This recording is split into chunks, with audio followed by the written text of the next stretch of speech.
राणा साहब, सर 16 माह नहीं आप इनको झेल सके और 16 माह का इन्होंने प्रेशर फिर आप पे ये दिया कि जब इलेक्शंस कैंपेन स्टार्ट की तो सारा मलबा आप पे डाला। तो अब आप किस तरह से साथ चलेंगे सर? 5 साल का अरसा है। बिस्मिल्लाहिर्रहमानिर्रहीम।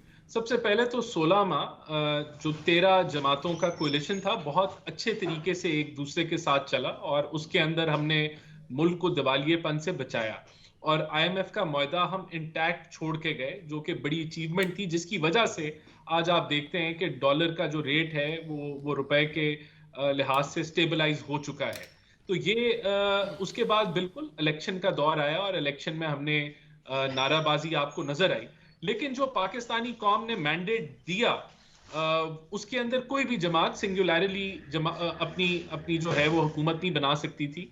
और ऑप्शन ये था कि हमने तो कहा शहबाज शरीफ ने कि अगर इंडिपेंडेंस बनाना चाहते हैं हुकूमत तो वो जरूर बनाए, लेकिन वो मेरे ख्याल से किसी जमात के साथ चलना नहीं चाहते। और इस बुनियाद के ऊपर ये जो कॉम्बिनेशन बना हमारा, ये मुल्क के मफाद में बना। लोगों की एक्सपेक्टेशन होती है इलेक्शन के बाद कि हुकूमत फौरी तौर पे फॉर्म होगी और उनके जो मसाइल हैं वो किसी हल की तरफ बढ़ना शुरू हो जाएंगे। तो पीएमएलएन और पीपल्स पार्टी ने इस मुश्किल हालात में इकोनॉमिक और सिक्योरिटी की जो सिचुएशन है इस मुल्क के अंदर, जो दो मेजर पार्टनर्स हैं और फिर साथ एमक्यूएम, उसने फैसला किया कि हम मुल्क के मफाद में इकट्ठे चलेंगे। इफ यू 13 आर जमातों बिल्डिंग का योर जो आर्ग्यूमेंट के आगे जाके स्टेबिलिटी आ जाएगी तो वो हमें ऑन कार्ड्स नजर आ रही है। जिस तरह से दो बड़ी जमातें जो हैं, जो कि मैंडेट, एक जमात मैंडेट भी लेके आई है, वो इस टाइम अगर ओपोजिशन में है और वो एहतजाज ये कर रही है कि रिग्ड सीट्स हैं, उस पर वो आईएमएफ को भी लिखने जा रही है। तो इट्स मीन कि आगे हमें कोई पिक्चर बहुत ज़्यादा क्लियर नहीं नज़र आ रही। जो स्टेबिलिटी हम इंतखाबात से अचीव करना चाह रहे थे, सॉरी टू से, वो हमें अचीव होती हुई राइट नाउ नज़र नहीं आ रही है।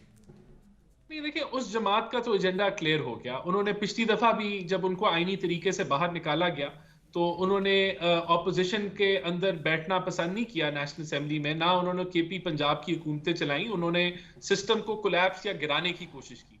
तब भी उन्होंने आईएमएफ को खत लिखा और जो मुकालमा मुख्तलिफ वज़राए खजाना का, सूबाई और वफाकी जो साबका थे, उनका पूरी कौम ने सुना कि एजेंडा ये था कि इनको सबक मिले। और उसमें एक जो बाज़मीर था, उसने ये भी पूछा कि इससे मुल्क को नुकसान होगा। तो आज भी अगर वो आईएमएफ को खत लिख रहे हैं तो ये बिल्कुल उसकी अक्कासी कर रहा है कि जो उनके दिलों में है वो एक पॉलिटिकल स्टेबिलिटी के भी खिलाफ है